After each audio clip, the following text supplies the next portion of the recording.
to the handful or less, say Simpsons type handful with 4 fingers, of you that have watched a number of my reviews, video reviews on our Motor Illustrated YouTube channel. Thank you so much. And I will follow that up by saying that if you have, and you have a family, it is possible you've seen me review this vehicle on a few occasions already.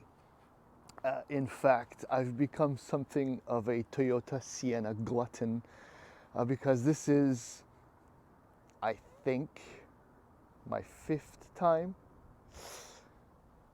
driving the minivan since I first drove it in November 2020 when the regional launch event occurred in Ontario. And I'm probably, because of that, and because I've taken this vehicle on a vacation on a few occasions, probably one of the Canadian journalists, auto journalists, that have put the most mileage on a Sienna. And I'm talking thousands and thousands of kilometers. And quite obviously, I still have not had my fill.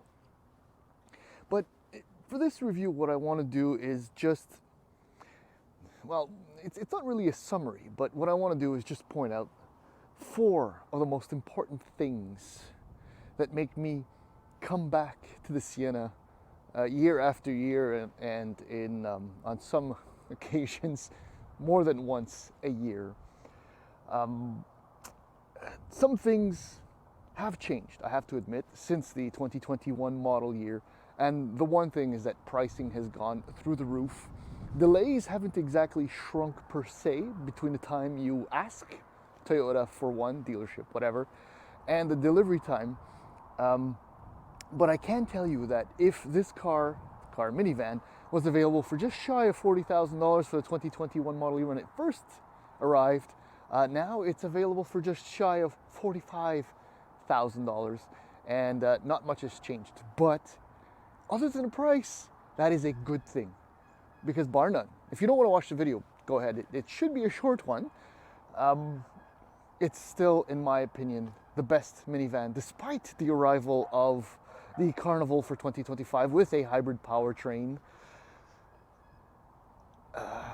Yeah, this is still the best minivan. So in the following video, we're not going to do an exact tour per se, but like I said, I'm going to bring up 4 points, the top 4 things that I love about the 2024 Toyota Sienna Hybrid. Here we go. Okay, so one thing that keeps me coming back to the Sienna is its styling. It's very expressive, I have to say, for a minivan. Big, wide front grille, character lines. It's a good-looking minivan, I have to say. The Pacifica might be a little bit more attractive, but the updated Carnival, I don't know, it might be a little bit over the top in some respects, but obviously this is a very personal thing. The only thing about the styling that I could say is my top first reason why I like this van is Toyota has taken a page out of Honda's color palette book, whereas only 3 colors, black, white, and this one, celestial silver, which is the most attractive of the 3. I guess I'll just jump right into pricing. I'm just going to focus on Canadian. So base minivan is $44,950. That's for the LE front wheel drive. It used to be $39,990, and this, I'm always happy about this. This is the second time I drive the LE all-wheel drive. So essentially this is the base model with only all-wheel drive extra, and it retails for $46,750. Well equipped, in most respects, the top trim is the limited, that's $63,150. That's an eye-watering amount. Okay, so that's styling. 17-inch wheels, celestial silver. Okay, so the next thing, let's go right into space. Okay, open up the hatch, and I've set it up where 949 liters of boot space is what you have access to behind the 3rd row. And the beauty is that it's always very deep, very useful. For most occasions, while we're looking at almost 2,200 liters of space behind the 2nd row. And if you were brave enough to remove everything you see there, you can have access to like 3,000 something liters of boot space. But I don't think anybody really does that per se. So plenty of space. And on the topic of space,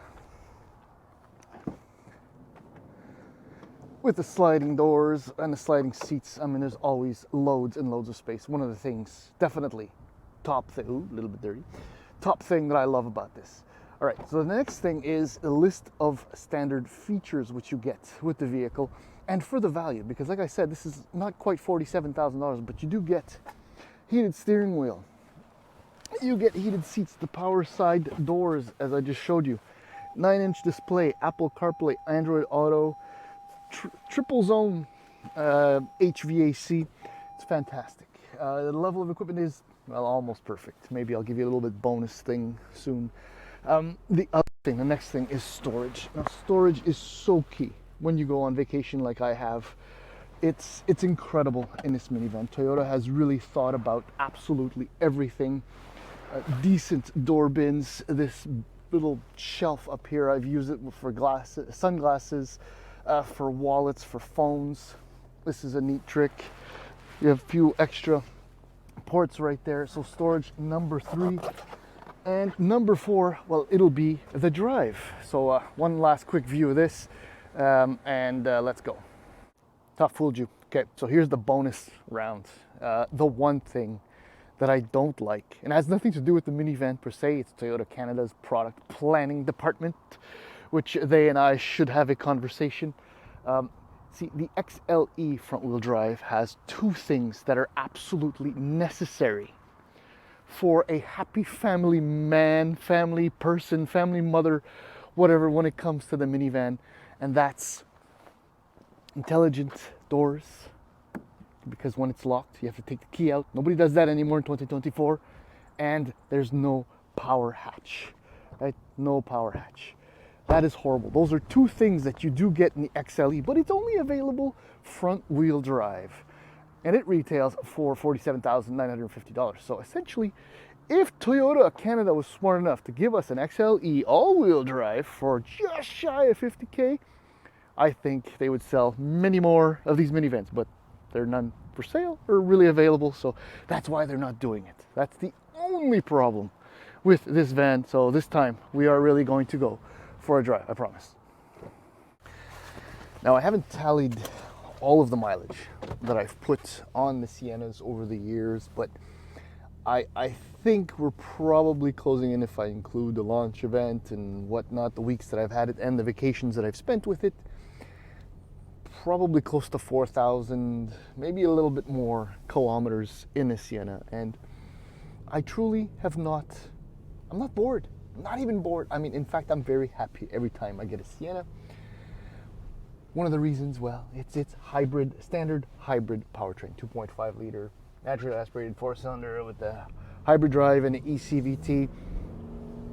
The thing is, this is not a race van, I've said it, but what I do love is the fact that over these 4,000+ kilometers, I have averaged, you ready for this? Loaded, I'm alone now, but with the kids, and the grandparents, and the wife, and all of that, under 7 liters per 100 kilometers. And it's real. It's me driving it. It's actually real for real. That's my tripod.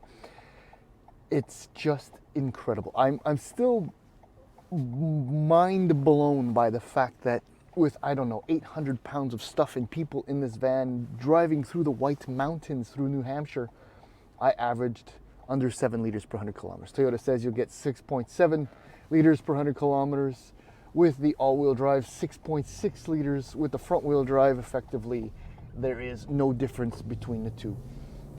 And those are absolute real numbers, unlike other plug-in hybrids, which with very short ranges and heavy batteries, whatever numbers they give you, well, they're not real.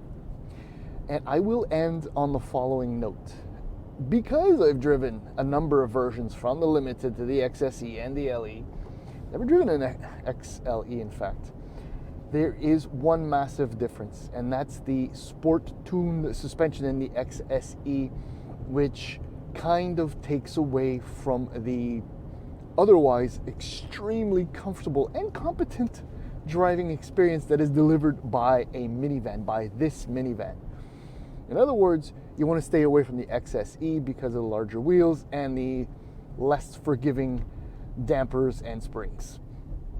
Another reason why Toyota Canada should introduce an XLE all-wheel drive. But hey, what do I know, right? I've only driven this car a lot and almost bought one almost 3 years ago now, 2.5 years ago, instead of a Civic Type R. Now, that's how much I love this van. Anyhow, I am done. The Sienna, still the best minivan in this segment.